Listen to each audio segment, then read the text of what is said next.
The opinions expressed on the following audio program are solely those of the host and the guests. Burner Podcast is an independently produced, not-for-profit show and is not associated with the Burning Man organization or its subsidiaries. The views expressed are not representative of the entire Burning Man community and are presented here for entertainment purposes only. In short, calm the fuck down.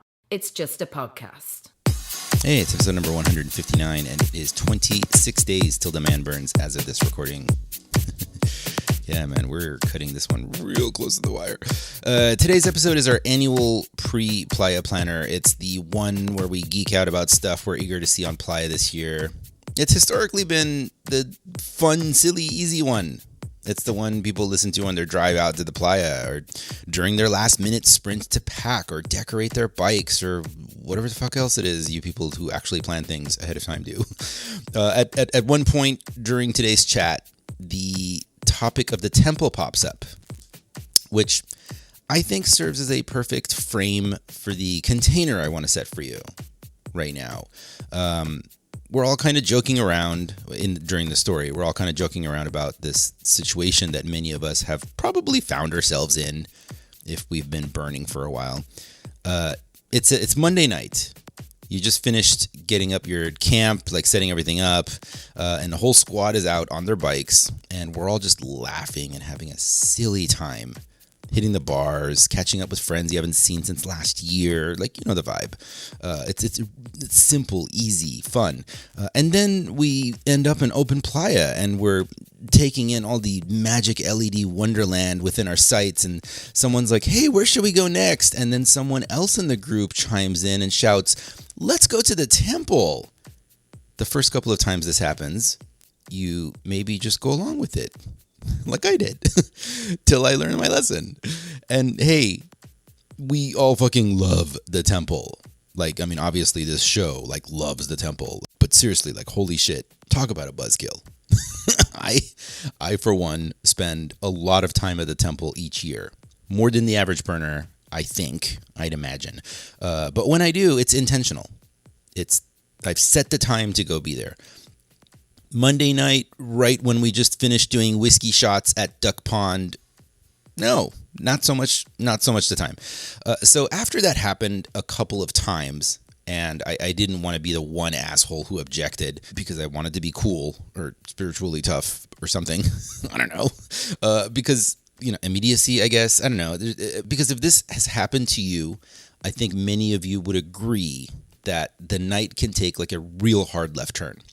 So anyway, after that happened a couple of times, I learned my lesson and I started shouting back, no, no, I'm so sorry to be a dick, but no, I am vetoing that suggestion. By the way, I found that when I started doing that, the objecting, multiple other people in the group would then chime in and say, oh, God, thank you so much for saying something. I really didn't want to go to the temple tonight. Most of the people that I've spent time with, obviously, like some people think it's like the most fun thing ever to do it. But like most people I know, they'll set the intention to go it. Like they'll decide when is the right time in the week to go. They'll take their notebooks with them. I'll go meditate there. Anyway, why is any of this relevant?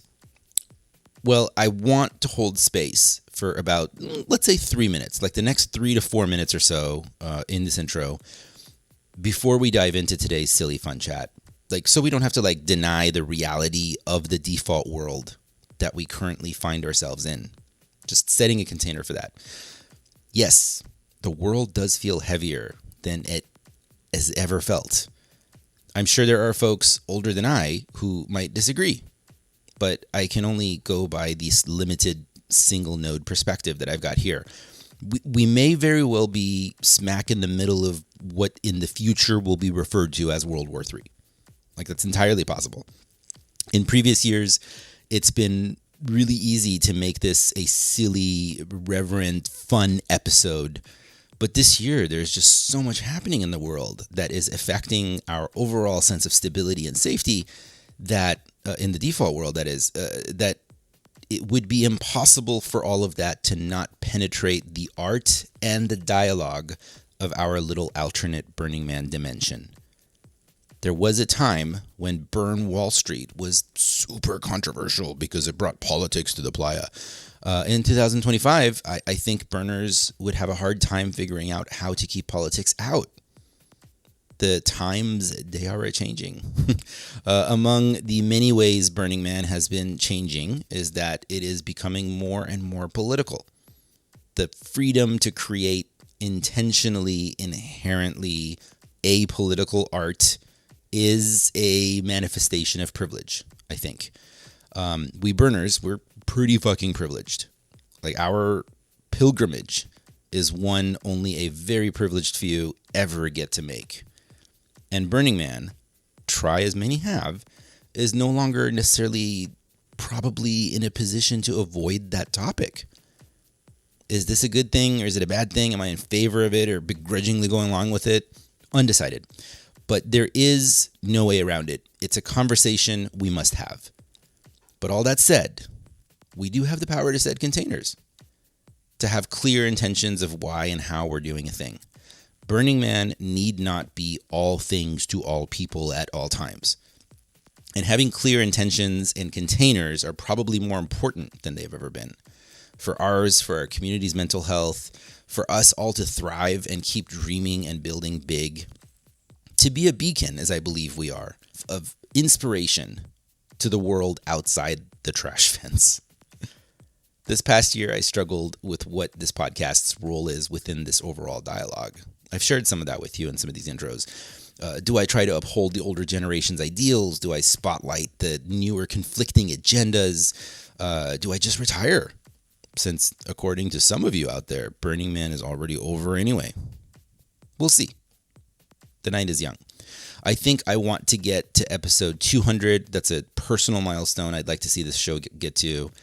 And meanwhile, I'm inspired to have some even more difficult conversations with all of you, to explore what our community's role is in the world as our understanding of reality continues to evolve or dissolve, to celebrate what I've always considered to be the best part of our time on Playa together. Having really challenging conversations with people I might not otherwise have the opportunity to interact with, and to digest what they have to say with slightly more ease, because we're both grown-ass adult men wearing pink tutus on a Tuesday morning. That's why we go to Burning Man, because the ridiculousness of it all, the way that we shift out of whatever our default world persona is to get into this play mode, the ridiculousness that we intentionally embrace and dive in and experiment with the way identity can evolve and we can be different kinds of people. It's what makes our existential suffering slightly more palpable. But I'm setting that for another day, another episode. This conversation, the one you're about to hear now, today, this one we've decided is going to be fucking fun. We're going to be silly. We're going to talk over each other because we can't contain our excitement about being on Playa soon. There's going to be a lot of cackling and snark. And don't worry, we're 100% going to the temple. Just not today. Just not yet.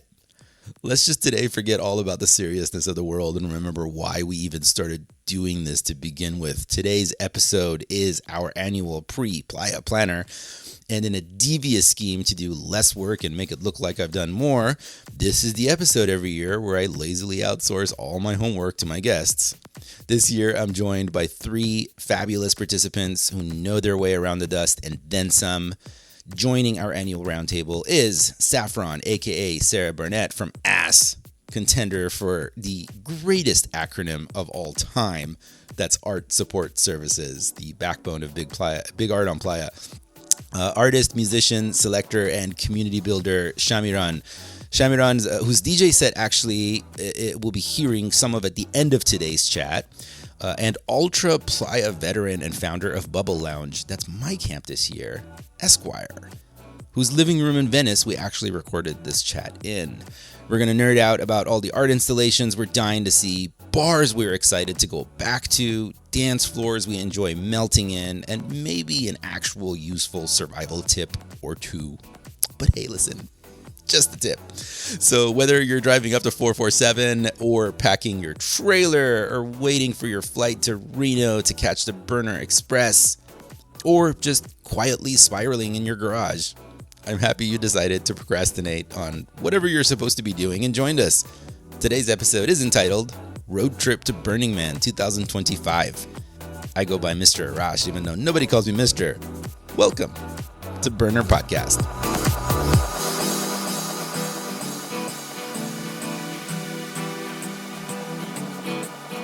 On the first part of the journey, I was looking at all the life.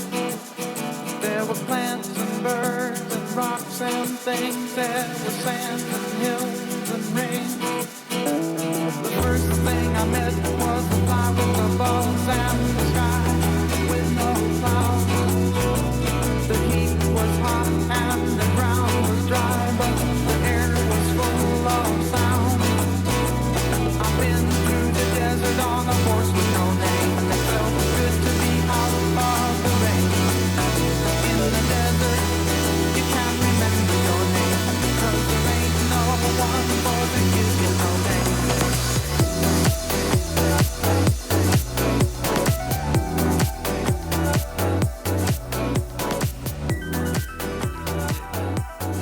And then you start. What a delightful opening. Yeah, very playful with it, right? Absolutely.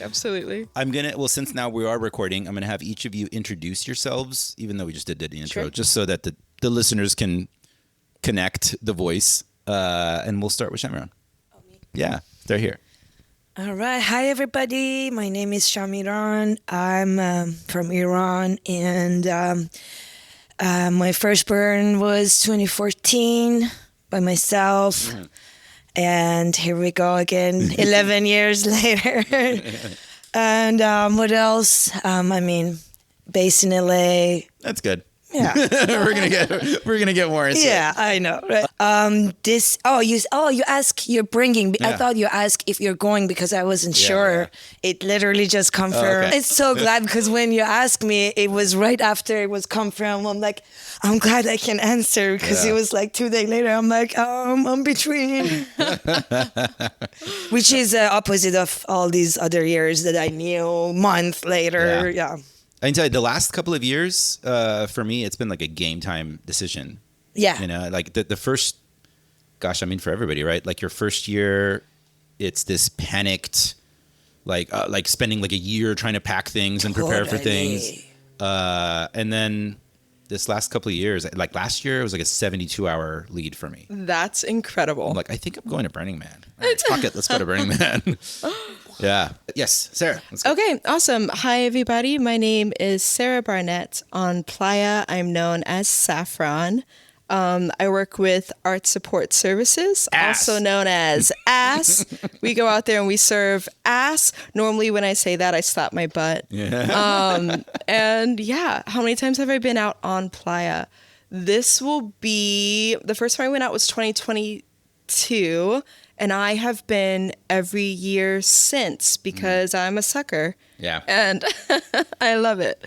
That's why I use the hashtag Don't Go to Burning Man on Right. everything I post. Absolutely. And it works on various levels.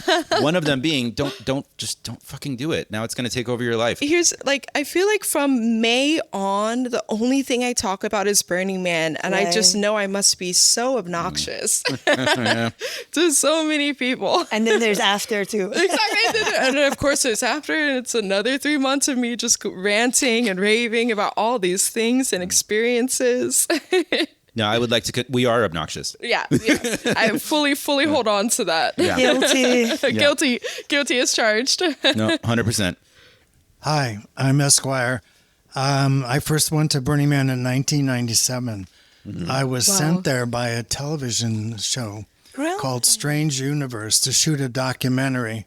Wow. And they thought that I would come back with enough footage to do a half an hour discussion of this thing in the desert called Burning Man. I came back with so much footage that they did 5 shows in a row. Let's go. And it was the first time it had ever been on the networks, aside from a mention in the news, like there was a fire and someone ran into it, or there was a lot of drugs and nudity. And what I came back with was the story. I interviewed Larry Harvey, I was at the opera. In those days, there was an opera. I interviewed the guy who directed the opera, and then we shot the opera and all that. So it was quite a different look at Burning Man than what people had seen up to that point. Wow. And they claim it was one of the things that made it go much bigger, because at that time it was like 5,000 people. But after 5 nights on network television, it just kind of started booming. So you were the first person who ruined Burning Man. Theoretically, yes. I'm glad you did. And they all sat there. They told me later that they all sat there in the office and watched the episodes and laughed at all the things that were wrong. Oh my God! But I've seen the footage of the Burning Man opera. Yeah. And I've told so many people about it. I've actually been looking for like a way to do like an episode about it. yeah, well, I think the guy's passed away. Yeah. The guy who ran it. It was quite something. It was epic. It was, hundreds and hundreds of people massive in the opera. And they built this huge structure out of mud, Yeah. from the playa mud. And then they would burn that thing, and it would actually bake it because it was mud. And my the God. remains of it would be sitting there through the rest of the week, because it had basically baked the mud into this shape of this huge phallus, basically. It was standing out in the desert. Because when you see the footage, it's like whatever that image that like very like I'm imagining like very conservative religious folks might have about Burning Man being this Satan worshiping madness. You look at this footage and it totally looks like that. Yeah.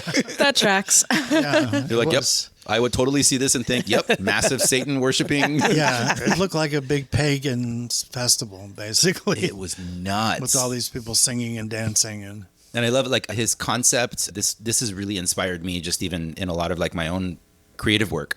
His concept was like to really lean into that the artist is not putting on a performance for the audience. The artist is having an experience, and the audience gets to bear witness to it. yeah, that was pretty obvious. Yeah, it was really powerful. Really powerful stuff. All right, so man, cool. Okay, we have 3 people who have lots of opinions about Burning Man and experiences. So, and as I said in the intro, this is the one where I'm just like, we're just going to talk about a bunch of shit on Playa. There's no wrong way to do this. If last minute you decide you want to talk about something else, Sarah, if your computer dies and you don't have your notes, Let's go. So fasten your seatbelts. sort of pull something right out of your ass. I'm just That's gonna okay. parang tis. We were saying Scott Froschauer was who connected me to Sarah, and we're just like, as soon as we started doing the ass acronym stuff, we're just texting back and forth various ass references. You're like, I just tapped that ass right now. Let's go. Tap that ass. It's just the gift that keeps on giving. It's true. It never gets old. All right. So we're going to start. Usually the first segment is we talk about 5 art projects that we are excited about seeing in person. So we've been seeing images of it. We've seen their Kickstarter, might have donated, blah, blah, blah. And we're going to break them down one by one. And the first one was one massive one. Like, what's a really big piece that you are excited about seeing in person? It's okay if you've seen it before and you're psyched about doing it again. Sarah, what do you got? All right. So one massive art project that I'm excited for is Moonlight Library. Oh, Do you know that one? that was one of the art pieces I had to say. It's so awesome. The part that it says it glows, like if you touch a book and it goes, and then it goes to a secret way and stuff. I'm Absolutely. like, I have to make sure. The to collective that's putting this on is just they do such a great job at like having really participatory moments with all of their pieces, and so I was really excited. I'm really excited for that. They have say. Who's the collective? So it's the Moonlight Collective. They're based out of San Francisco, and also I think this project is Seattle as well. Okay. But yeah, they in 2022 brought the Prairie of Possibilities, which was also super interactive. And there were like in the Prairie of Possibilities, there were booths that people could speak into, and it would like collect stories and I believe interact with participants. And I hear that that'll be having a reappearance in some way. Wow. I don't know how, but I'm excited to see that. And yeah, it's like literally, it's like this 2-story structure that looks like you're peering into a library, and the top is a bit like deconstructed, almost like a failed building. And yeah, it's just really cool. It's going to be sick. Fun fact, they use actual books in in this project. They'll be using actual books, and they cut all of them in half. What? They're putting them up on the wall. Wow. And it's just awesome. It's really cool. And these are all books that are like books that were meant for the landfill or to be recycled. And so that's really cool. And yeah, I'm really excited to see that. Yeah, I think one thing I got my attention. I love the art projects that it is more than what you see, and like so doing a little bit like before research, like and when you came across, you're like, oh, I know there's a secret way. So when you try to like, I love it when it has like that mystery in it. Yeah, I remember in art school that was like a topic we discussed quite a bit. Is that there are there are two kinds of people in the world. there are people who like to look at the painting and then like get the message or whatever from it, and then that's how they experience the most pleasure and joy from it. And then there are those of us who want to see the brush strokes. Like I want to see how this paint mixed with this paint, and I want to see the texture. I love that you're saying that all of the stone and marble textures in this piece are actually hand painted. They're hand seen. It's so cool. I love that. Yeah, but you get to go. We like that kind of, like, you get to go a little deeper. Like there's the aesthetic, interesting part that comes out of it, and then there's the deeper level if you want to go. But also you don't have to. You can still enjoy it on that face value, right? Yeah, totally. Yeah. That's the breakdown of good, quote unquote, good art, in my opinion. Awesome. Yeah. What do you have? Another one that's based on books that I saw. It's called Paperless Prophecy, and it was created by a guy named Zanon Dong, and it's coming from Beijing. Wow. And it's this enormous book that's unfolding, and the pages look like they're made from real books or paper of some kind, but they fly in the wind, and it's like this enormous opening book. Wow. That's awesome. That's so cool. So I'm looking forward to seeing that. Enormous, like I can walk on it? You can walk under it. Wow. Ooh. It's like huge pages flying in the wind. Wow. Above an archway, sort of. That'll be useful if I'm stuck out there in the middle of the... I really need some shade right now. It might now. create some shade, actually. There you go. At Burning Man, you want it to be aesthetically interesting. You want to be able to go deeper, and then also some utility that I can use it for. Can I take a nap in it? Can I get under it in the shade? But when I hear of something coming from Beijing, I'm just like, how are they getting this there? Oh my God! There's so much that goes because it's into it. enormous. This is not a little thing that would fit in my living room. It's the size of my house. Yeah. Totally. And they have to be ready. They have to be prepared to ship everything so much sooner. Yeah, it would have to come by container on a ship. Right, by boat. Maybe it would fit in an airplane, but it would take an industrial kind of military airplane absolutely to fly that and then get it out to Black Rock City. Yeah. I guess you could land a big plane out there, but it's not really equipped for that. No, that's awesome. The last time we landed something there, it just got stuck in there, didn't it? Yeah, it sure did. Yeah, we know. And now it's in Vegas. It's a bar now. It's a bar. Yeah. Is that where it ended up? Yeah, I think is it Area 15 It's at or Area 51? 15. Why is it not surprising me? I know it's kind of great. I'm not gonna lie, but it's really at Area creepy. 15, and the group that runs Tao nightclub took it over, and it's now like an ultra lounge. I can't. So I hung out. Ken Feldman was the guy behind that piece, and I actually saw him when he came out to Vegas to do some supervisory work. And he wasn't. I'm not gonna get into too much detail, but he wasn't necessarily doing backflips about what was happening. Sure. But he was like, well, whatever, here it is. Here's the next step. That's awesome. But yeah. What do you have? Big huge one, actually. I would say the Temple of Deep. I was looking at that the way the guy was explaining. I mean, comparatively to the temples I've seen, to me, it looks modern looking temple. But yeah, the big one would be that, which This year, thankfully, I don't have anyone to take to temple, but it's just going, honoring. Yeah. But You always got to choose which night you're going to do that. Absolutely. yeah, when I had my dad, 2022, because we had our own little temple from Greg Fishman, who camped with us that year. So he was in our temple, and it was every night. I was like, no, and it was Friday night. I'm like, look, tomorrow night is Bamburn. That's it. And yeah. Yeah, there's always like earlier in the week, you're out with some people and we're like on bikes and we're having a good time. And it's Yeah, like, you're like, I'm I'm not Ooh, ready look yet. at that. I'm not ready yet. Yeah. it's like, let's go to the temple. And then everybody It's was like, no, Can we not? Not yet. don't be Not that yet. person. Yeah, totally. You know, I think the temple is also an international piece this year. I think the people who are bringing that, so I'm pretty sure they're building in the Bay, right? But I think they're Spanish, so that's fun. Actually, the guy is, Yeah, yes, right? yeah. Yeah, that's cool. I love that. Yeah. I mean, I heard a lot of international burners are not coming this year. That's true. Yeah. We always have, I run the Bubble Lounge, which I started after I was sent there to work. I went back and I want to do something here. I don't want to work here. Yeah.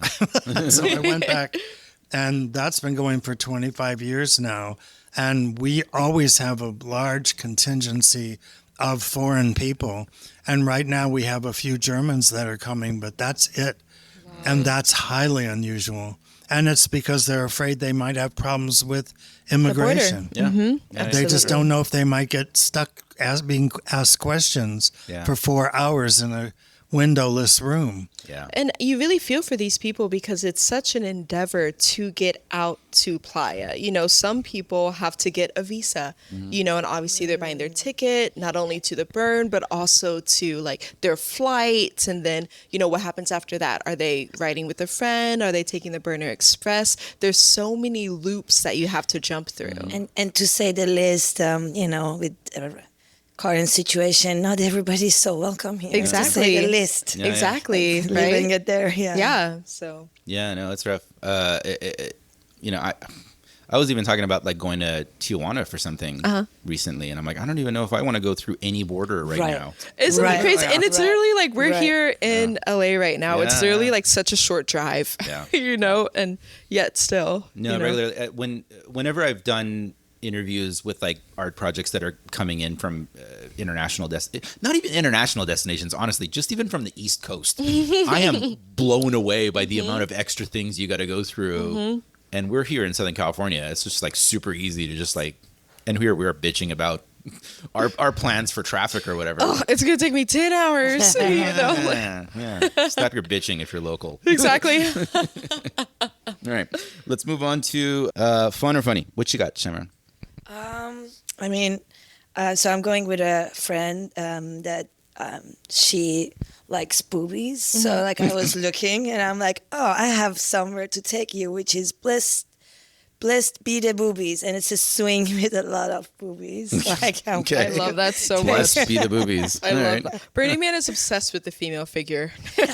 I mean, You know? when I saw that uterus, 2022, the giant uterus, I was so the happy. clitoris, right? I'm sorry, Yeah, clitoris. it's iconic. I It think made 23 me was so happy because I was like, there is penis So good. everywhere. I'm glad there is. right. Like finally something not phallic, you know? Yeah.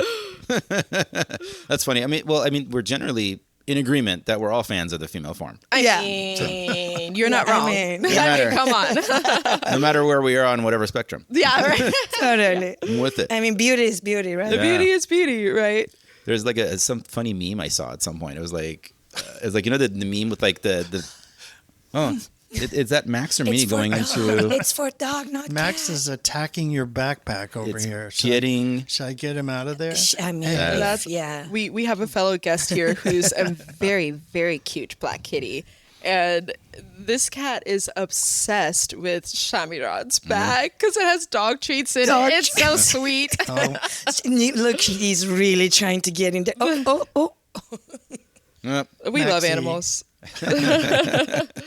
All right. Well, Here. does Max want to opine on a funny art piece? Should we give him a Yes. microphone? Max wants to see the octo balloon, which is 100 feet high and 60 feet wide. It's a hot air balloon, and the basket that hangs underneath of it is a huge octopus. The mic. Do you know that? Oh, yeah. I'm sorry. It's a huge octopus hanging off of a hot air balloon. Oh, damn. And it looks like you can fly up in it. If you can, I want to go. Wow. Me I too. mean, That sounds it's awesome. 100 feet tall and 60 feet Damn. wide. And they're bringing it from Ibiza, of all places. I love that. Guys, I love how like we're highlighting so Yeah. many international pieces right now. That is sick. I love You know? The handful of people that are coming from international destinations are getting all the coverage here. Yeah, shout out to y'all. I mean, just the 100-foot balloon coming from Ibiza. I mean, that has to fill up an enormous truck just Right. by itself. It should be hard to miss it on Playa, probably. Yeah, well, if it's flying around, I'm sure we'll see it. Yeah. Wow. Yeah, All right. that's awesome. And the guy's name is, of course, Victor Spinelli. Wow, that's incredible. It's a great name. That's it such a great sounds name. like a guy would run a balloon. Absolutely. Oh, Like that's a Spinelli. Spinelli. Yeah. that's a Spinelli. All right. Octo balloon. I mean, I'm terrified enough to go up like scaffolds. I don't know if I'm going to get into a balloon. So you can do that, Esquire, and I report will. back on how I that will goes. go up and take pictures. Speaking of which, one of the cats is way high up now. Wow, acrobatic. All right, next one. One that's a returning piece or a returning artist.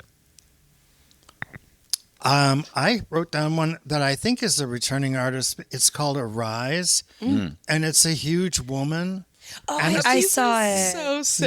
Yeah. It was one many, many years ago that had this woman, and her hair was made of these long chains, and the chains would blow and sway in the wind. Yeah. And they swayed in proportion to the fact that she was so huge Arise. There that it is. these long. Is that Arise? Yeah, and they're from Los Angeles. It's not. It's, Yeah, it's there it from is. L.A.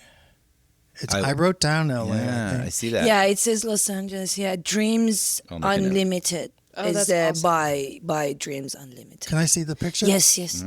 I know I saw it online. They are. Describe it to us, Esquire. Oh, right. This is the one with the torch. Our fact checker. It's a huge. No, this is a woman, and it's this woman coming out of the desert, and she has these two huge torches. Yeah. She's got these two huge torches that she's holding out. Yeah, And it it says just- she's here to wake us up. Yeah, Ooh, I love that. it's Yeah. that's quite something. That's Wow. incredible. I love that. What do you got, Sarah? Okay, a returning artist. So Layla Brashka, also Layla Isa, is bringing another piece to Playa. I think it's pronounced Kayamari. It's this large deer that's currently being built in Mexico. That's coming out here on Playa. She always does incredible work. The level of detail and artwork and intricacy that's gone into this deer is nuts. Last year, in 23, she brought Quetzalcoatl Reborn, which is like this stunning feathered serpent. And yeah, she just does a great job at like showcasing like ancestral Mexican heritage. And does so in a really deeply intentional way. They look like they're covered with beads, but they're actually not. So I this year she has a lot of like elements on the piece on the deer that is bead like. Yeah. I wouldn't be surprised if some of them are glass even. Right. But it's gonna be awesome. It's a big one to see out there. Definitely put eyes on that this year. Yeah. All right, that was a good one. What you got? I don't think I know any. Okay. Can I do another one for you? Yeah, Do it. please. Shout out to Mona. Meow hey. Meow like the kitties meow. Yeah. She's bringing a piece called Mona Die Die Die. I saw that. You saw that one is Oh my so God. cool. It's insane. It's incredible. And so it's this die, like a dice, and it's on one point, like one of Corner. the six, one of the corners, right? And it's super duper cool. In 23, she brought the incredible pink bunny that everyone loved, right? And that was just a really beautiful piece because like Playa Entropy, I feel like was just perfectly shown there. Like that was the year that it was super rainy and muddy, and she had this gorgeous pink bunny, and then Playa it started entropy. getting raining, or it started raining and getting muddy, and Playa participants, we don't know who, literally put trash bags around this massive structure's feet, and I was just like, of course, you know, when I was like, what a beautiful evolution for this piece. Yeah. And so that was really cool. And then Mark Frumson, whose photos are like all over the Burner Podcast website, he had a photo of the bunny, and like he was going through his photos like months later, and noticed the trash bags like 8 months later. Awesome. Yeah. It's so Yeah. I just love that. And then last year she bought a mushroom, and now she's bringing this Mona die, and it's a big die piece. And it's huge. It's humongous. So this is the third of her pieces. I think it is her final piece for now. And it's really awesome. This one she's finally going to get a chance to burn. So that's really right. It's cool. going to burn. So this one's going to burn. I love that for her. Like that's really, and the whole team, you know, this isn't just a project. You know, all projects have incredible teams that help make it happen. And sure. I'm really excited for that returning piece. Yeah. All right. I am always excited to bicycle through things. I agree. So whatever pieces come back, I agree. through which I can bicycle at 3 I in the think the morning. ones with all the threads. Yeah.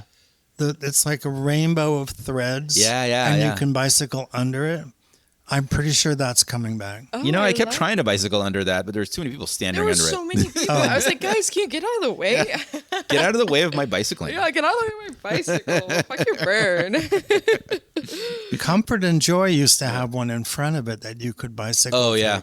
That was Dayglow. Yeah. I would do that. What is Comfort and Joy? Comfort and Joy is a sort of X-rated club where you can go. And my cat is about gosh. to put his You better paw not drink in that the water. Cat water. is putting is very. It's a circus tent, and it's a gay sex club. Let's It's go. like the biggest sex club Yeah. on the playa. But If you it's- can imagine a circus tent full of people having outrageous sex. Yeah. There's definitely not boring sex happening there. Yeah. No. Boring deep eye contact sex. The campers who live there like to come in and perform. They're sort of part of the entertainment. I love that. That's It's huge. It's a I've- very large. It's right across the street from us this year. Oh, the cool. Bubble Lounge is right across the street from Comfort and Joy, and we have a thing called the Quickie Body Wash where you can come in and get clean. And we've decided day is the that? placement right across from Comfort and Joy. yeah, that's kind of hilarious. might be. I love There that. may be a line that goes from one to the other. So do you guys do it every day, or is it a specific day? Yeah, do you do it every day? And where are you located? Exactly. Give We're, us that. we're at 7:30 and E. Okay. And 7:30 and E. we do it every afternoon. Oh, okay. And it's So we come refreshed for a night. you can come and get before you go out, right? you can come out clean. Yeah. come out clean. Comfort and Joy, I typically will bicycle through at like, I don't know, 3 in the morning. It just feels like I need some colors and levity. And I'll just find myself there, and it's like a Yeah, nice thing. they have lots of flags. It's very decorative. Yeah. I love that. Yeah. Lots of wind, things that could blow in the wind. Last art project bit. This one it's hard to read. It's one that's just so fucking Burning Man that you just can't even. Oh, I have a good one for that. Let's go. It's the propane punk fire organ. Okay. There's Okay. this guy named Brett Cohn who's coming from Bellevue, Texas, and he is bringing this enormous organ that plays, the sound comes from fire. Wow. So when he hits a key, a flame goes over an organ pipe and makes the sound. It's not just air like you normally would have. It's actually fire. So he has this keyboard that looks like it has 25 ranks. It's an enormous organ keyboard, and all these pipes around him that are going to be blasting fire out of them. And there's not so much fire as, 25 years ago when I first went, everything was fire. Now it's all LEDs. Yeah. You stand out in the middle of the playa, and you used to literally, I would stand out in the middle and look at the town and go, it looks like Genghis Khan just burned this city because there's flames everywhere. Yeah. Now you go out in the center and you stand there and it looks like Las Vegas. Yeah. Oh, wow, there's lights everywhere, but it's not so much fire. And the fact that this guy, because there used to be a guy who sculpted fire tornadoes. I mean, there was all kinds of fire exhibits, which you just don't see so much anymore. Wow. But this guy is bringing it back. And the propane punk fire organ, I am definitely going to go find it because it looks huge. I mean, it's one little guy sitting there playing it, but it's an enormous structure that's going to have all this fire coming out of it. That is an excellent selection for exactly that prompt. Let me tell you. I love that. That is true. That is so fucking Burning Man. I just can't even. That's so OG of you too. I love that. I mean, where else would you see that? Solid. Exactly. Nowhere. Right. Solid. Yeah. Yeah. What do you got, Sarah? Okay, what do I have? So I'm really, I think one that's so Burning Man that I can't even, is the soapbox. It's literally just a box for folks to step up on and rant. Yeah. You know? Okay. It's really awesome. The artist is Marcius Bear, and it's coming from Fresno, and I just love. I love the idea of this. In all of my years, like Esquire, in all of my years, I really enjoy going to different camps and interacting with the people who just put on different affairs, you know, and so many times it's just people getting up on their soapbox and ranting, you know, and so I really like this piece, and it feels very Burning Man. Yeah, I agree. I'm gonna utilize that. Yeah, you're gonna so the next podcast, guys, will be off of the soapbox. Not as if I'm not on my soapbox enough. Yeah. Shamira. So I think for me is a couple being like both sound and visual artists. One of them it calls Apothenium. The artist is Anthony Feldman from Brooklyn, New York. It's visual, sonic. It's like two big chambers. One is like circle, one is cube in each other. Wow. And it says this art piece is there to transport visitors through participatory immersion. And it's like, I think at night it especially looks so pretty because it's like the chambers are like it seems like it's a nest with LEDs. It's like millions of LEDs. Yeah, right? Yeah, and it looks like, incredible. Yeah, and it's like I do immersive art shows. I love to bring all the sensories involved. And so this one, and it's a big giant drum that like, it's another piece that I want to go drum. Like I said, being a sound person. Yeah, the drum calls Alchemy. By Debbie Flog from Colorado. It says it's a large figurative metal drums inviting you to play a little bit. Yeah, there's beats. like 5 drums, right? Yeah. And there's also like feminine figures. I didn't know that. Good to know. Yeah. Sold. Got it. I can dig it. All right. We got those. We're going to move on to our favorite bar or bar experience substitute on Playa. Somewhere that you find yourself going back to regularly. For me, for many years, it's been the Rat Trap bar. It's just a total dive, and they have like rat traps literally all over the place. Like they have like the Cheetos box there, and if you want to get a Cheeto, you got to reach your hand in there, and there's a rat trap. It's gonna snap. My gosh. I don't know. Have you been trapped by the rat trap before? No. Have you? No. Okay, I wonder what does it feel like. That's a good idea. Like an actual rat trap. I wonder. That might be my project next year. But yeah, but what do you have? Somewhere you keep going back to? I barely drink or get drunk on Playa, but the funny thing is the year that we were running Trifecta, which Trifecta had a full bar. So we are building it, we're running it. I didn't even drink a sip. Yeah. Wow. I got really drunk at Ego Trip because I was introduced to Pickleback. And even though I don't like whiskey, but that pickleback, it was something about it that one time I got drunk on Playa was at that bar, and the pickleback was just so good. Even though I got drunk one time. And That is awesome. I love that so much. This is also like the perfect segue. It's crazy how much on the same page you and I are. Oh, really? That's Yeah. So my favorite bar was gonna be I have a really hard time finding it. I always just run into it. It is like I want to call it an art car, but it's really like, you know, those like city bikes where people are biking around and there's Oh, a yeah. bar. The pedal. The pedal, right? Oh, I the love pedal bar, those. you know those? There's one that's out there and they give out picklebacks. And it is just so good. Once you take that Here's the pickle, thing. it's like you didn't drink any Yeah. alcohol. it's just It's incredibly awesome. refreshing. It's Yeah. you know, and I hate pickles. I really do. But you listen, out there, I can't help but like, I'm like, Yeah. yes, please, I'll have Yeah. one. Totally. Yes, For I'll have me, a I Nana. don't- I don't like whiskey, which I feel like is sacrilegious to birders. You know, when I go out there, they're like whiskey, and I'm like, tequila. Do you have vodka? Mezcal? Yeah, mezcal. There Okay, are Shasta? many vegans who one time a year eat bacon. Yeah, And, right. The playa is where it's going to take the thing out of you, I guess. Yeah, totally.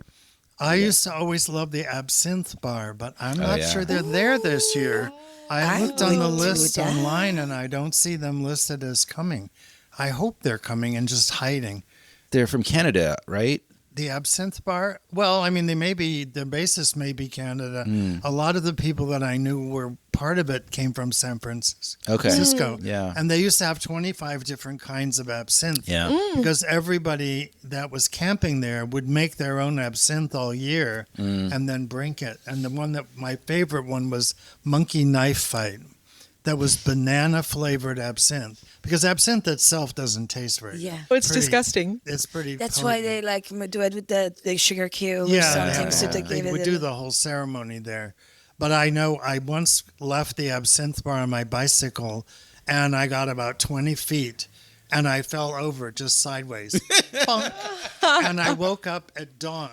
When No way. when the No sun- way. when the Your sun dreams came were up over incredible. the mountain and hit me in the face, I woke up. I'm still sitting on my bicycle. Oh, my God. Sideways on the ground. Oh, you were just like in the same position. Like, I did I'm not just move. imagining you like I this. did not move. I didn't get 20 feet. I was right across the street from the place. Wow. So if you go to the absinthe bar, it has a serious effect if you drink too much of that stuff. That's awesome.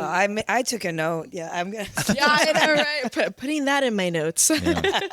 Yeah, it is. It's a really, really. Have you been to it before? No. You two? No, I didn't even know it no. exists. It's like, I mean, I love the absinthe bar because, I mean, the product's great. The absinthe is really good, and all of what you're describing, like all of that is a part of it. But then also just a vibe in there is like Yeah, really it was always very cool. mellow. I Yeah, bet. and it just I loved that bar. It's definitely when I found it, it would be Right. my regular stop. I for hope sure. it's back. Yeah. I'm looking forward to it. It used to always be down at the end of 7:30, sort of on the edge of the city, but I couldn't find it listed, so I don't know. Yeah. We'll see. There's a few like really I don't want to say foundational or OG because I already used that, but like some camps that people love Right. that aren't coming back this year. yeah. One of them is Midnight Poutine. Yeah. Oh You know, no! and isn't that devastating? Oh my God! That's know.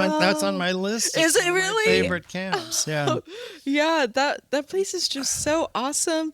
I think, crossing the border again is Oh, just one of right. those Oh, things. the Canadians are mad at us. Yeah. Oh, I don't blame them. Oh, me either. I don't blame them at all. Yeah. I hear But there's another bar I used to like to go to, which was Celestial Bodies. yeah. Ooh. And Same. Celestial Bodies is famous for having the after party for the Big Dick Parade. Let's go. So if you happen to land at Celestial Bodies at the end of the Big Dick Parade, it's quite a sight. That's to see. awesome. God, there's so many jokes I want to make about the Big Dick Parade. Well, you do have an ass member over here, Yeah. so Well, then, I mean, they're still critical tits, right?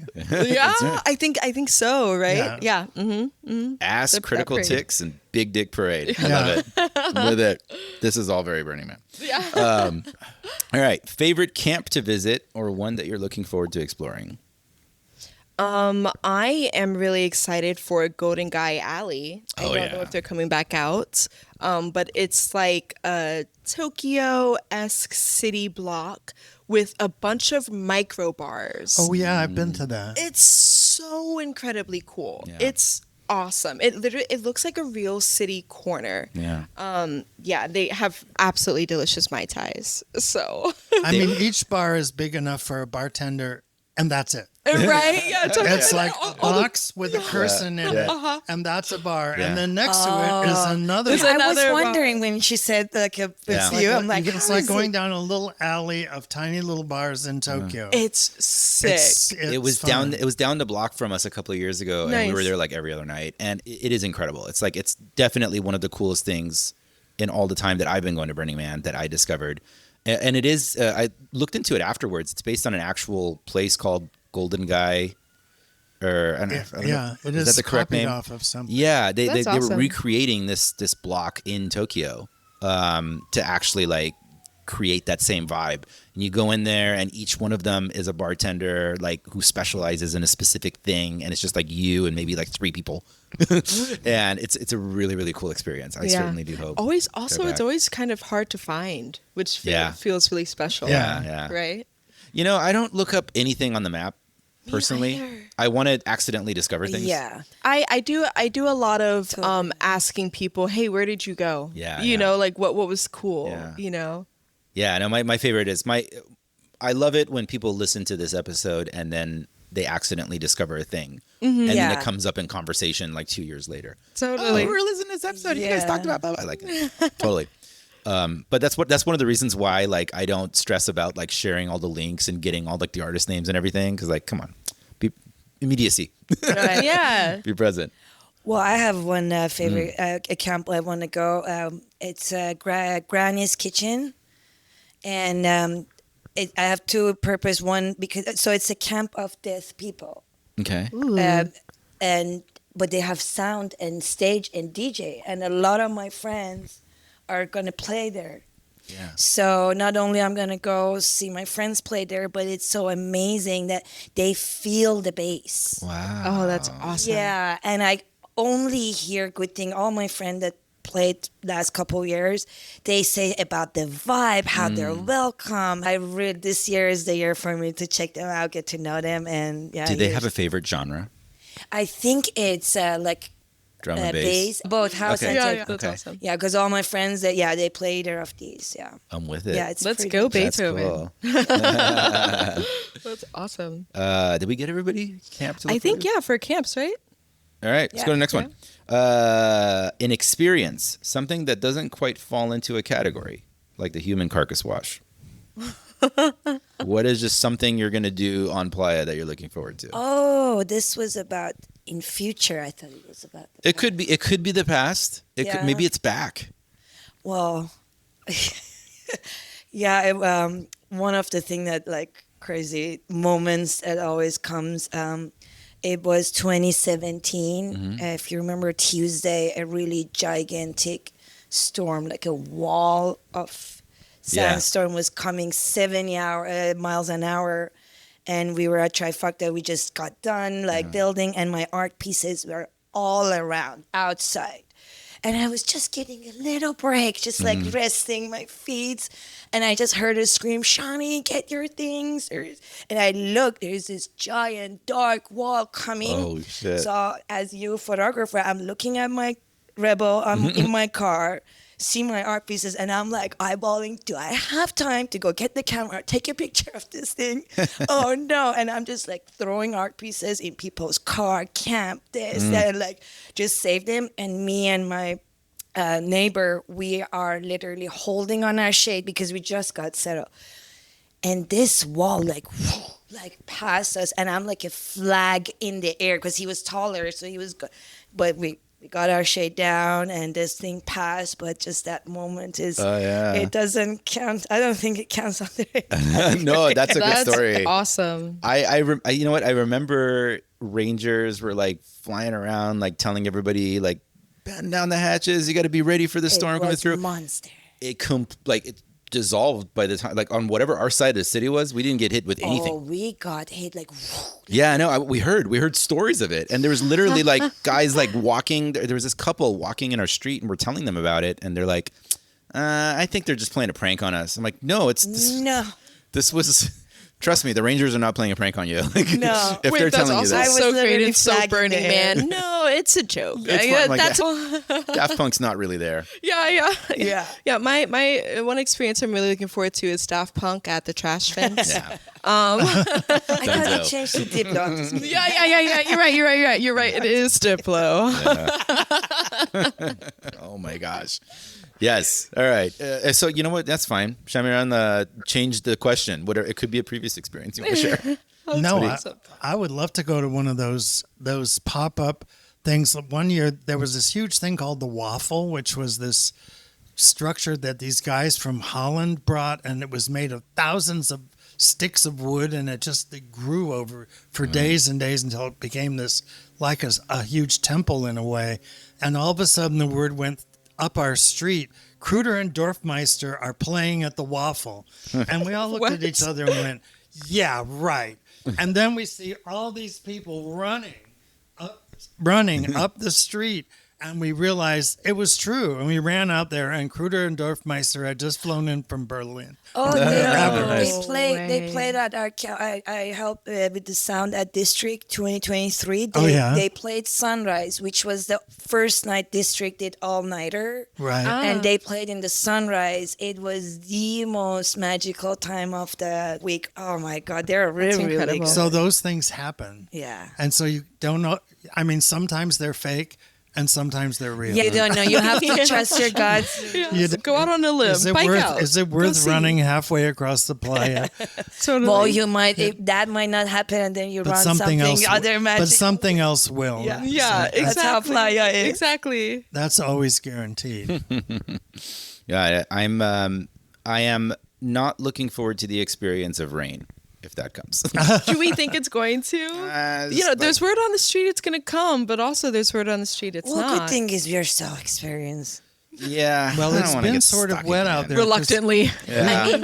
I mean, when you pack a whole wall of sound system like District in mud to trailer, that's what literally we did. I think everything else seems easy. Look, I mean, pales in comparison, right? I was personally, just personal bias. I was fine. Everything was great. I was totally in a cozy spot. Like everything worked out great. Had a lot of people got screwed. I did not. Because we knew we stayed where we are. Yeah. Well, that was a part of it. I think like part of it is just kind of like the way your shade, like there was some stuff that, you do your best to set up for.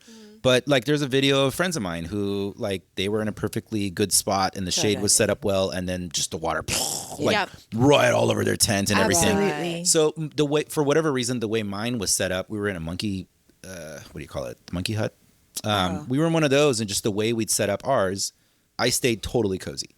And then there were other people that I saw, they were like swimming in their tents. Like all of their stuff was like turned into a little, cold jacuzzi. My tent got really, really, really wet, and I have a foam mattress out there, and it got wet. I was like, no, that's a bummer. And it really sucked for like the first day, but then I tapped into my fuck it mentality, which I think everyone has to do out there. Yeah, 100%. And I was just like, okay, I'm gonna sleep in my car tonight. I'll put my mattress out in the sun, and I'll just bop around playa, That's the point I was making, is that we'll switch into fuck it. Yeah. Like But this. I'd rather not. But I'd rather not. Yeah. It would be nice if I didn't have to. I do enough fuck it the rest of the week. Exactly. The mud is a fucking pain in the ass. Yeah. Totally. So. And I got stuck in another camp, so I had no idea what am I coming back to after 2 nights. And it's so cool because I think my intuition told me before I leave, we had this we had powers because we were right behind the sound system.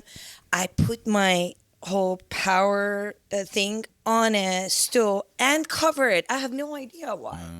And everything on my in my tent was raised. Like I came back to not even a sing, but I had no idea. But I was so like whatever, and I came back to like perfectly fine. I'm like, yes. Yeah. That's awesome. I do want to tell. I was following friends of mine back to their camp because we were just going to go hang out, right? And that's when the storm started to pick up. And I'm like, my friends Bryson and Myra, they're bicycling in front of me. I'm watching like the wind picking up, and I have this very clear image of like Myra looking over her shoulder, like laugh, like this evil laugh she would do, like, look at what's happening right now, right? and I'm like, yeah, this is hilarious. And I'd been to their camp multiple times. I'd gone there and hung out. I actually helped them set up. I get to their street, and somehow I lost them in the dust and in the rainstorm picking up. It wasn't that bad yet, but I go back and forth, and I cannot, for the life of me, find this camp that I've been to multiple times. I recheck the address multiple times. I don't understand what's happening. Finally, I tap out and I bicycle back to my own camp. And then when I get there, the worst of it begins. And I'm like, thank the playa gods. Like, because I'm sure we all have these experiences, right? Where like some kind of magical portal opened up and I lost my friends. And if I had followed them, I would have been stuck there for 3 days. Oh, Absolutely. But somehow I lost them in the most basic, easy street, no matter how many times. I'm like, all right, I guess the playa looked out for me. I'm going home. Yeah. That's awesome. And then when I got there, I'm like, oh, thank fucking God I got home. Like, that would have sucked. But yeah, I'm always a big fan of those crazy stories. Like, I remember like, my friend Helen, like, she had said that she was a complete atheist her whole life, and then 3 years on playa changed that. Wow. Something. Yep, it does. There's some shit out there that I can't explain. It's so true. It's so true. And don't go to experience it, guys. Don't. Well, I'm gonna here's the Yeah, thing. don't go to Burning Man. Don't go to experience that's what I'm it. saying. No, you don't want to experience You that. don't need that. And the next, actually, this is a good pivot to the next question, because the example I often will share is like, I think multiple people I know have had this experience where you're trying to meet up with some friends, and let's say you're meeting on a dance floor somewhere, and there's like 7 people there. It's not even busy, and you both got there at midnight, and you were both there for an hour looking for each other, and somehow, I don't know what happened. I don't know where you disappeared to, but you're not there. So that's my way of saying, tell me about your favorite dance floor on Playa. Well, I might be a little biased. The district? Yeah. Let's go. That's awesome. You know it. We're all biased. So tell us about district and why you're biased towards it. Well, yeah, for me, it's a full circle. My first burn, the first dance floor, like I walk out of my first burn, I went by myself. So I didn't know anything or anyone, nothing, just me and Playa. And I camped really renegade, really close to district. So their base was literally my tent. And I woke up, I'm like, well, it's easy. I just follow this base. Yeah. And as soon as I saw the dance floor, the speakers being a DJ, I was like, oh my God, my music will sound so good on this sound system. 9 years later, I'm in the crew to do the sound for them when they were moved to Tenanke in that open, like, and then like, their biggest parties like Rover Heart. And then this year, after 11 years, I'm opening for them. Nice. Wow. Yes. Congratulations. Yes, That's huge. Yeah. That's awesome. So we were supposed to play because we built the camp. They were like, all right, Saturday night after the man burn, we give it to you guys. So the reason I got stuck in another camp, because I went to tell them, hey guys, I'm playing at this street, come over. And then I got stuck there. And we never played. So this year when I decided to go and contact, they're like, yep, we'll give you the opening. Yeah. That is so awesome. When is that? Yeah. Sunday, which the time they will let me know soon. That's incredible. Sunday, Temple Burn Sunday. No, first Sunday. Oh, right away. Yeah. Oh, I love that. Opening. Yeah, she said opening. Fuck yeah. Yes. Okay. Yeah. That's Yes, awesome. thank you. Okay, I'll keep an eye out for Awesome. that. Does District like release a schedule, if you will, Yes. of people? Yeah, they have. Okay. Yeah, they have full lineup. Yeah, Awesome. which No, I can dig it. And correct me if I'm wrong. I feel like we've talked about this before. Like, it's not as common to have women doing sound. No. Like, Yeah, I've like you've told me about this. Yeah, like, I've you're been usually in like the one girl on the crew. environment for years. Even when I started DJing back 20 years ago, I was not even a girl DJ. Yeah. But sound crew. We've got a lot of girl DJs now. But maybe it's just, I don't know. Yeah, and the funny thing is, we did the year that I was, I went with them to do this. It was the mud year, so like putting that sound in a semi trailer with socks and plastic bags is hilarious. Oh yeah, totally. This conversation's coming back to me now. I remember why I had this in my mind because, like, me and you ran to each other. Yeah, and that's where we half Playa named you Serendipitous. Okay, no way. Story time. Yeah. Multiple people had called Shamiran Serendipitous. They were like, "Oh, it's serendipitous that you're here." It's like, "Is that my Playa name?" And then when he called it, I guess after all these years, I am getting my Playa name. That's awesome. It's a lot of syllables. Serendipitous is kind of hard. But yeah, the sound thing is interesting because, like, there's certainly no shortage of burners who, like, you know, pull up their sleeves and work on various projects. Like, everybody's kind of involved in everything. But I think specifically the thing that stood out to me was, like, the level that you nerd out on sound technology. Totally. It is lots of blowing and cleaning gears all week long. Yeah, and I had the shift when District did their first and only all night. It was my shift, which the rain sprinkled that night. And we were like, okay, what is this? Yeah. Wow, that's awesome. I dig it. All right. Thank you. What do you got? Saffron. Okay, awesome. My favorite dance floor. So I'm sorry, y'all. My favorite dance floor is Deep Playa. Just I love it. Wide range. I feel like there are city folk and Deep Playa folk. And I am a Deep Playa junkie. I love just like biking around or like, you know, riding in my little golf cart and like seeing an art car or like, you know, whatever, something just posted up at this area and like hopping out and dancing. Like that's when I've had the most fun. You know what I'm saying? Oh, absolutely. That's really true. There are big city folk and Deep Playa. You know, folk. it's totally the Deep Playa folk versus city folk. It's funny. One of the first years I was working for Ask, one of my friends was telling me, he was like, yeah, and he gestured towards Deep Playa and was like, don't go that way. And I was like, don't tell me how to burn. And that's for one. That's the place to go, That's the place to go. It was so you never know what you get. It's so funny. That is so true. I'll be out there like working and I'll like hop out of my golf cart and I'll like go and like dance for like 15 minutes. I hope my boss isn't listening. I promise I get back in.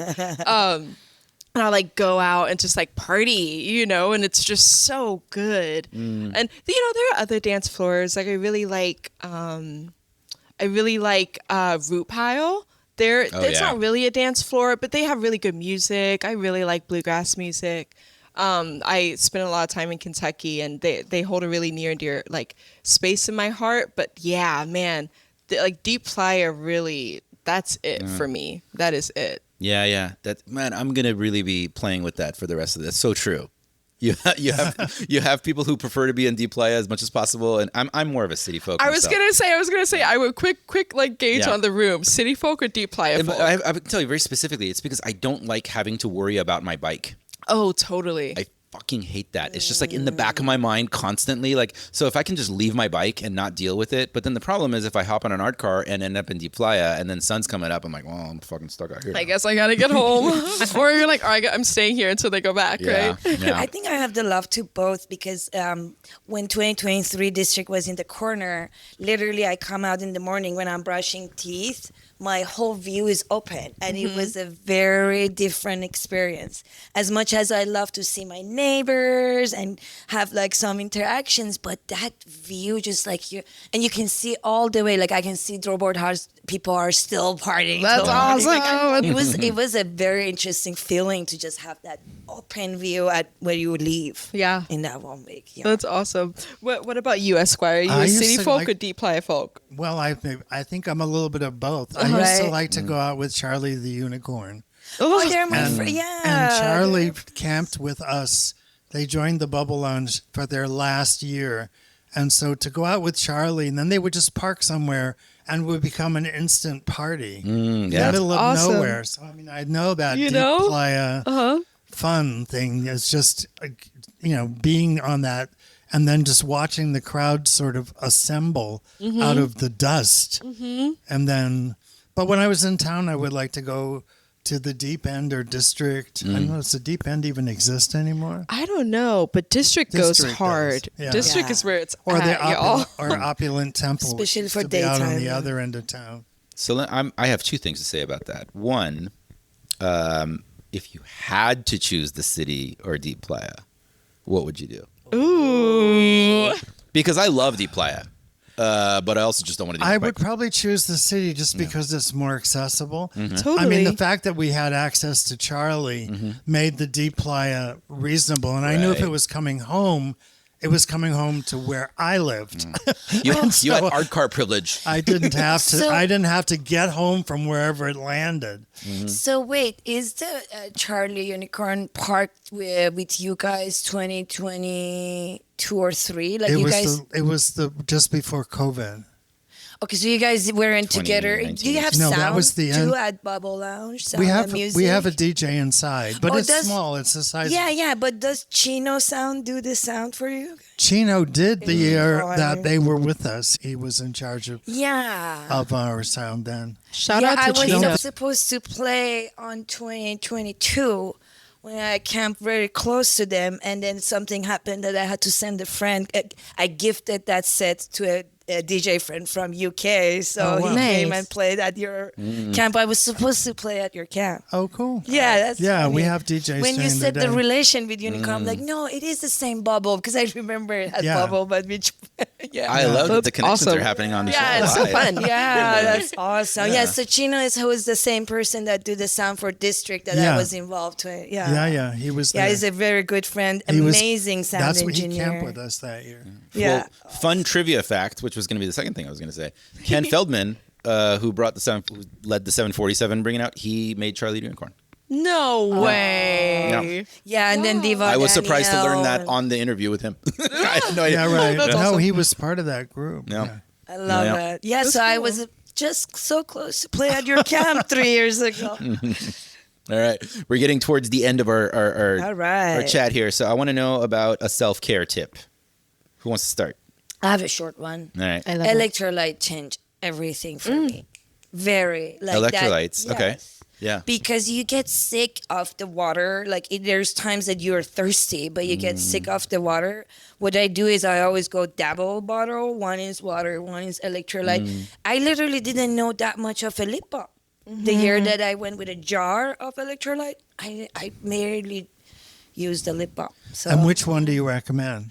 Oh, I have one. It says Keto 1000.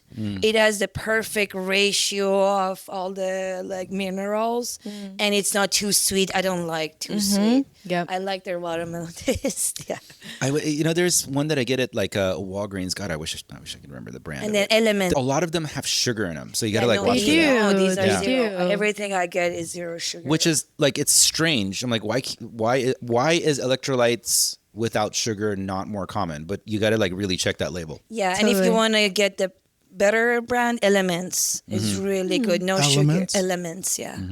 Elementsdrink.com, I think is their website. If I have to grab something on the go real quick, the Gatorade Zero little packets, because they're like individually sized. I'm like, it's still like Gatorade or whatever, but it's like better than a lot of the other ones that I've seen. I went down the rabbit hole on electrolytes specifically because I was having, and here's something to remember. If you experience this, I could start to feel my heartbeat randomly. Yes. Yeah, and I looked Yeah. into it because I was doing like keto for a short period, and what was happening was it was like it needed potassium and electrolytes. So I literally I was on a road trip, stopped and went down the rabbit hole on which electrolytes to get. It was really hard to find one without sugar, Wow. but I found some, and then some potassium, and then that fixed it.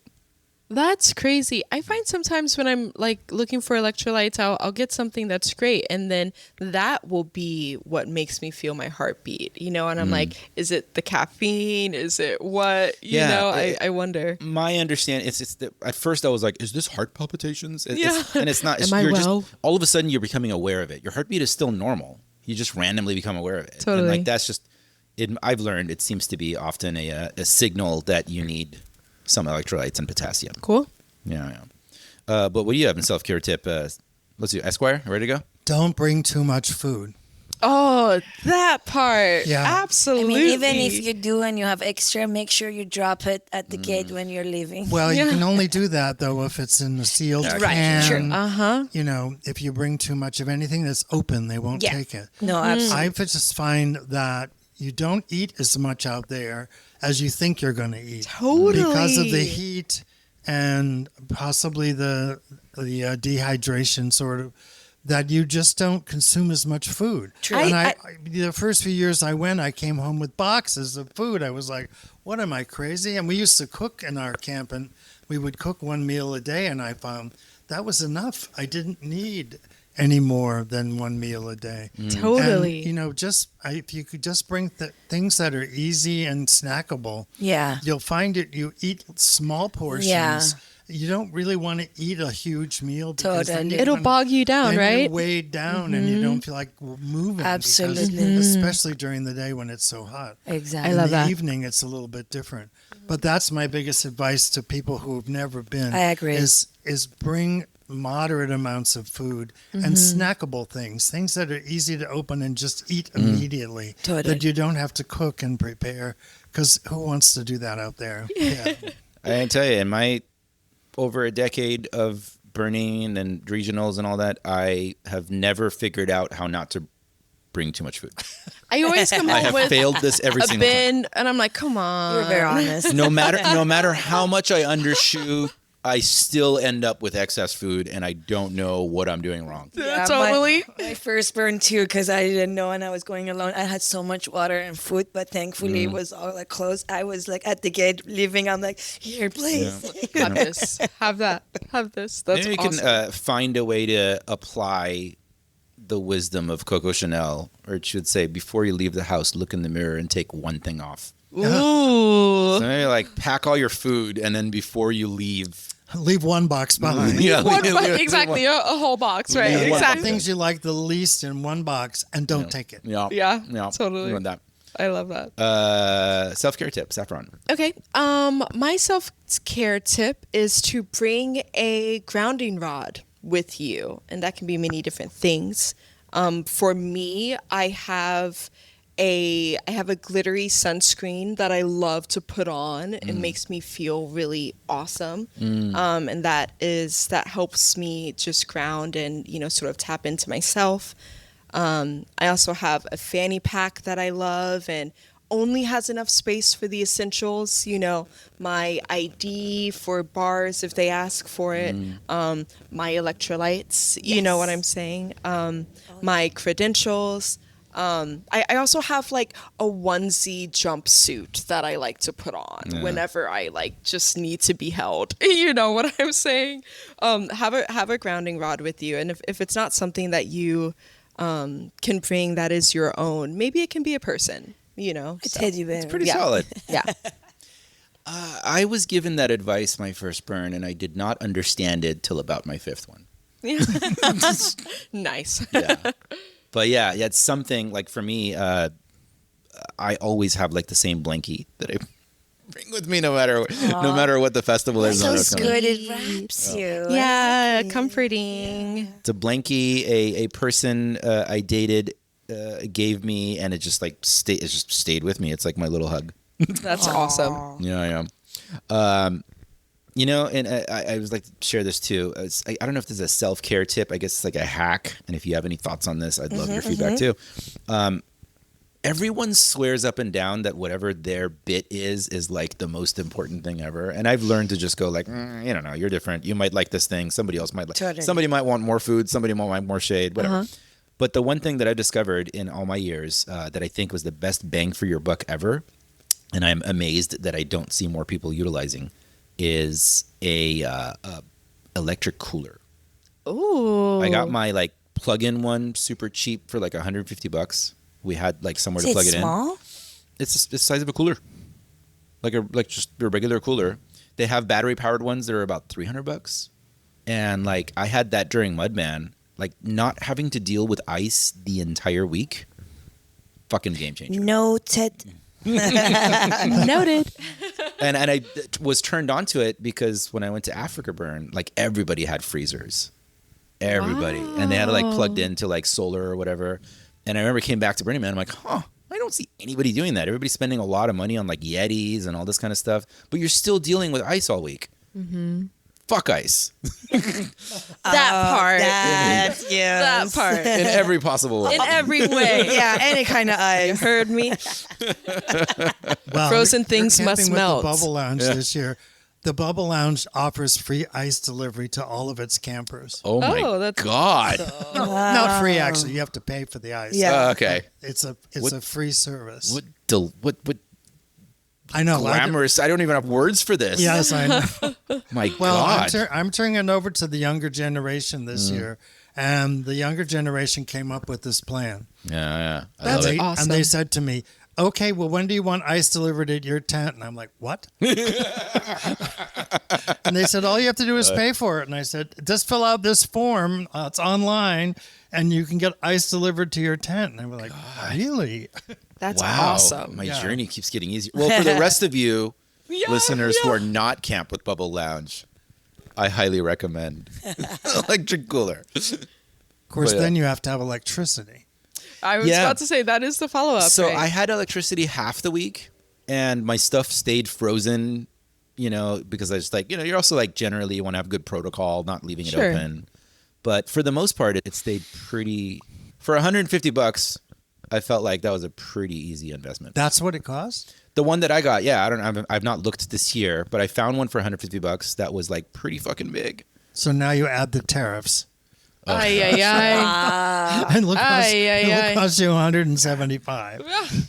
I was Especially if it's made in 400. China, it I know might that's cost not you too bad. $200.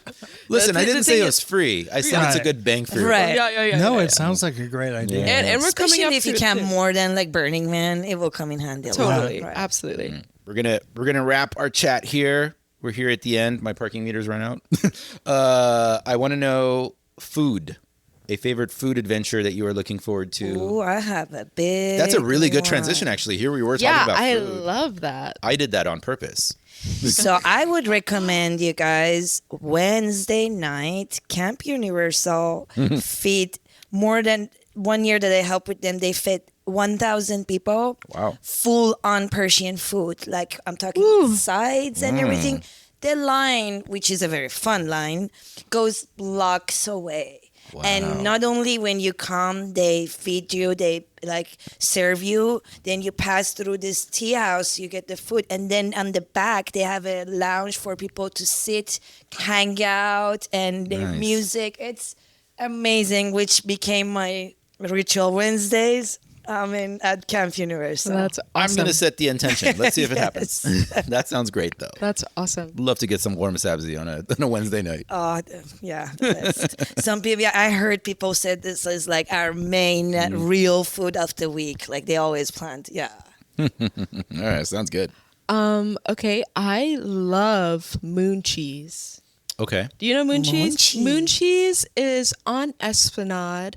It's like, I want to say it's usually close to Crossroads. That's the spot that has live music and it's really delightful. Y'all, I go to Moon Cheese 6 times in one night. And is everything cheesy? It's a bunch of grilled cheeses. Ooh. It's Yeah. awesome. It's on Esplanade. It's more like the 3 o'clock, 4 o'clock, maybe pushing 5 range. At least that's where it's been in the past few years. But get your grilled cheese, and it's so good. Oh, I'm taking notes from all sometimes this. they do jam with it too. It's so yummy. First of all, did they come up with that because it sounds like you're saying the munchies? Moon cheese, munchies. Because this is Burning Man. Like in every other part of the world, people will have a drunken idea and then laugh about it and move on. Totally. And burners are like, let's spend $30,000 on making it a reality. Somebody had a random conversation about moon cheese. That's a funny thing. Let's start a camp called Moon Cheese. It's so good. My favorite food experience is gone. You're telling me that Midnight poutine. midnight poutine is not going to be devastating. there, so I'll have to find a new one. But then there's always the bacon camp. Yes. There's a bacon camp where you just go get bacon. Have you guys seen that camp? I don't know their name, but they have a giant miso. They serve Miso- all week. What is it? Miso horny. Oh, Hey, that's is another favorite. Well, I don't think it's miso horny anymore. The biggest No, there's pot an I actual sushi place in San Diego called Miso Hornies that we used to go Yeah, to. no, this camp Maybe I'm literally mixing that up. serve miso every night Yeah. in a gigantic pan. They're not there anymore, though. They're not. I thought I heard that they weren't coming back. Oh, that's Yeah, that's another one. If there Well, are. somebody will probably pick up the ball. Right. I mean, and it's run just with too it. rich, right? It's Yeah. awesome. Somebody filled that gap. A couple of years ago, me and two buddies, like a friend had just come in, and we wanted to have like a ridiculous day and just go get drunk. And we went out looking for bars, and we ended up stumbling by a camp that decided to randomly do a full Thanksgiving dinner in the middle of the day. Oh, hell yeah. And they had like everything, all the fixins, turkey, gravy, mash. And we're just always like, all right, well, I guess this is what we're doing now. Eating a full Playa Thanksgiving dinner. giving. Fell asleep Playa there, right? Yeah. That's awesome. And then we did yoga. No drinking happened.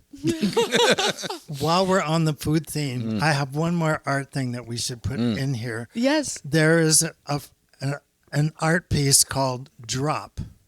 Oh, I've and seen it it. is a drip of mother's milk. Oh, It's enormous. You can go inside of it, Okay. and there's all these tactile things that have to do with mothers. It's coming from Estonia.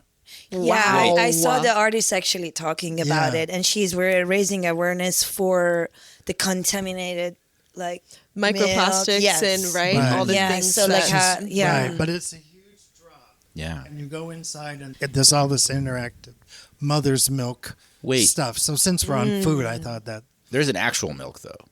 No, it's Okay.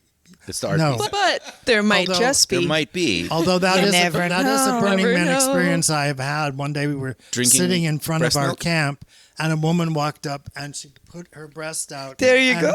Doused us with mother's milk. How was it? The taste? Yeah, was it delightful? Be I would honest. have to say, shocking. At least. I don't remember the taste. I just remember the shock. The second time after you were a baby. It had been a long time since I tasted mother's milk. Oh, I love that. Wow. But you might be treated. I mean, that's how Playa is. You really, really never I was know. going to say, if there is a place that I'd end up having breast milk, it would probably be. Yeah.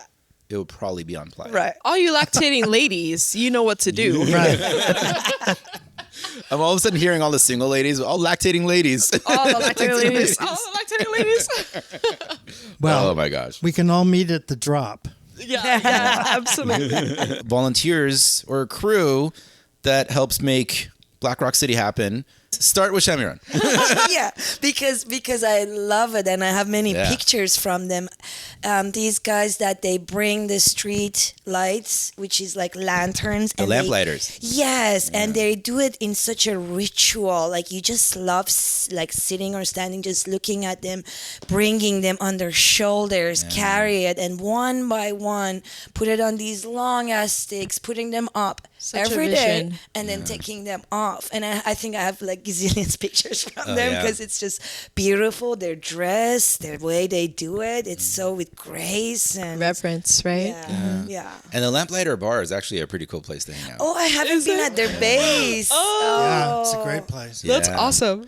Fun fact. The flame that they're using, that flame is lit in the very beginning of the week. From that thing in the In center six camp. at yeah. Right. From It's the their- pot that's in center camp, which Yeah. is lit Yeah. with a big lens Yeah. from the sun. Mm-hmm. It used to Wow. be done by Crimson Rose. I don't know if she still Yeah. does it. Yeah, and that same flame is up. It's going the entire week, and then they use that to light the lanterns every night, and then eventually the man burn and the temple burn. Right. That Yeah. is so cool. Yeah. That's what starts the man. That is Yeah, so cool. I saw it like just on my first burn, and every year I just like Yeah. really love watching them. Yeah, that Kinda- sounds captivating. Sounds like it's gotten some inspiration from the eternal flame from Zoroastrianism. Because there's like, what is it? There's like the oldest fire in the world. Right. Is in I don't know enough about it. A lot of Persians are Zoroastrian, but there is like a flame that's like, it's like the oldest flame in the world is a part of that religion. That's so cool. I love that. All right, you had I have one. you and Esquire had the same thing. Well, Well, I was I think gonna say Esquire that. and Yeah, I Shamiran think had the we same. had- She Yeah. already said Right. it. The one I would say is the people at the gate. Oh, The- yeah, the GPE, greeters. Gate Perimeter. The greeters who get the newbies to do their initiation in the dirt Yeah. and all that. And they're out there all day in the sun, in the wind, in the rain. And it's a thankless job, really, And for because hours and hours. you see them for 5 minutes and then you're gone. But they're there all day. Oh yeah. And night. And Yeah. And all that time, the spirit is up. That they don't seem tired at all. Anytime. Totally. Yeah, their spirits are so high. They're awesome. Shout the fuck out to Gate. Dude, shout the fuck out to Gate. What a welcoming experience, Yeah. that they just keep consistent. Yeah. What did you have, Saffron? Okay, so I have two actually. The first one is to the Water Sani Squad.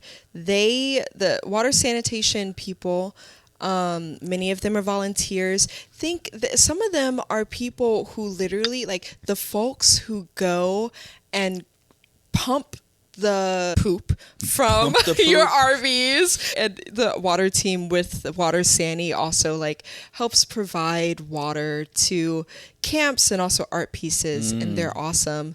And then another one that I want to shout out to is volunteers like you all listening who volunteer to help out with the burn perimeters. That is always something that's like really helpful for the pieces that burn. I think this year there's going to be about 10 to 16 pieces. And they help keep everyone's experience safe. You meet lots of friends. It's totally worthwhile doing.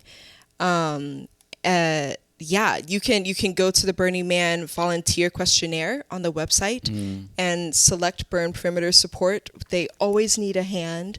And it's just an awesome experience. I've done that a few years and it's pretty sick. 100. It's very warm. So be mindful. Literally, yeah. Don't. I mean, it's warm when you're further away. So I can totally. only imagine. That sounds great. Cool. That's All right. awesome. Okay, let's wrap it up here. Final activity that you are looking forward to participating in. I'm going to say every year I don't know what it is, but I know at some point I'm going to have some sort of a breakthrough. Yeah. Something happens. Yeah. And that's why I keep going back. Because I'm addicted to that breakthrough. Every Right. year I'm like, at some point I'm going to fully let loose and I'm going to forget about time and the capitalist 9-to-5 structure, and just like something happens and I'll have this powerful, important breakthrough that I will take with me to the following year. So what do you got? Does anyone have anything in mind? I'm just looking forward to pedaling down the boulevard all the way out to the man and standing in front of it for the first time. I didn't go for the last 2 years, so I'm waiting for that moment. Yeah. Yeah. And for those listening, they're like, what? The man, there is so much to do. It is not shocking that 1 year you don't get to go to temple or something, Yeah. Totally. For me, this year, so my first year I went Renegade, but it's your first burn. You don't know the playa much. And then all these years I've been part of big camps, builds, so it's like so much happening. This year I decided, again, I'm taking my friend for her first time. Both of our birthdays on playa. And for the first time after my first time, I have zero plan, all free, except a couple gigs. And I just want to literally go in every hole, climb just full on discovery after all these years. So I love that we're on the same page. I feel like the goal this year is to explore, right? And the goal Absolutely. every year. Absolutely. Right? Yeah. It's just to see. One thing I will shout out is the Philharmonic. I have been meaning to see them for years, and I every single time I show up an hour late. You know what I'm saying? I've yet to see it. Really want to. That would be fun. But yeah, I mean, first and foremost, I just want to explore and get lost. Yeah. You know? I have that, and at the same time, this booklet that they give us, I always look at it when I come back home over there. And this year I told my friend who I'm taking her, I'm like, this year I really want to at least look at and like Look at have the a book couple, before. maybe Highlight some a stuff. workshop, a talk, these stuff that. Yes, Like, I love at that you said least workshops. one. Yeah. Totally. Every year I want to do this. Totally. Absolutely. I really want to go to a workshop. I haven't been, or that's not true. I went to 2 workshops last year. But yeah, it's such an awesome like offering that the Playa has. And you never know what you might actually learn. Yeah. It's Yeah. I love that. I always end up at a few workshops for sure. Nice. So you're right. Look forward to that too. But like looking forward, like, oh, this thing that I want to know more. Because I come back, look at the booklet, I'm like, oh my God, this thing was happening just down the street for me. Like, FOMO for Oh, sure. that's why you should booklet. never look at the book afterwards. Yeah, totally. Because that happens 100% of the time too. So yeah, that's another goal this year. At least one thing from the booklet. That's awesome. You know, Sonia Sophia does the tapping workshops every year, EFT, Emotional Freedom Technique.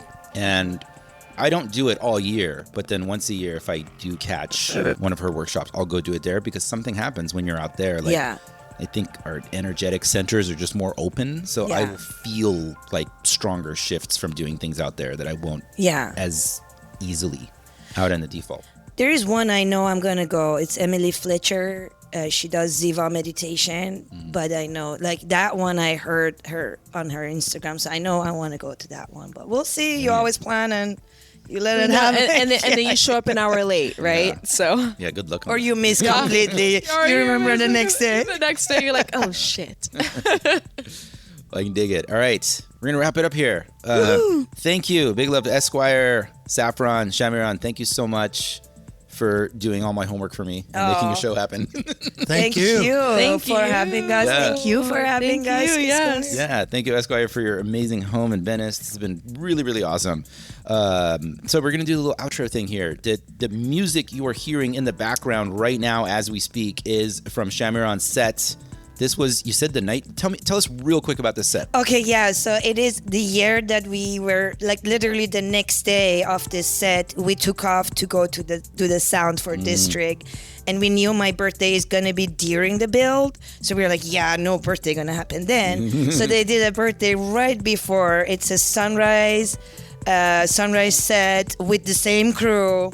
Yeah. So I played that, and then the next day the crew took off to go to take that sound. So it's Fuck yeah. Yeah. Fuck yeah. Thanks. So you're hearing that in the background right now. We're gonna play a little bit of it guys. here. Yes, we are. We were gonna hear a little bit of it here, and then you will hear the entire thing over at Burner Podcast Presents Alkaline. We're bringing back our sister show featuring DJ sets by and for burners from Deep Playa to regional burns the world over. Burner Podcast Presents Alkaline, the soundtrack to your burn. New episodes of that will be dropping on this very same feed as Burner Podcast. So you might actually finish listening to this one if it's up already. Hear the entire thing. The show notes and all the links, all of this stuff over for this episode and this whole show, as well as past Pre-Playa Planner episodes and much more, can be found at burnerpodcast.com. Burner Podcast is produced by a revolving coalition of volunteers. As always, if you've got a topic or guest you'd like to recommend, hit me up. I'm always excited to hear from our vibrant global community. Until next time, love, light, and all that other crap. Take us to the playa. Shamiran. Here we go. Thank you.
burnerpodcast.com.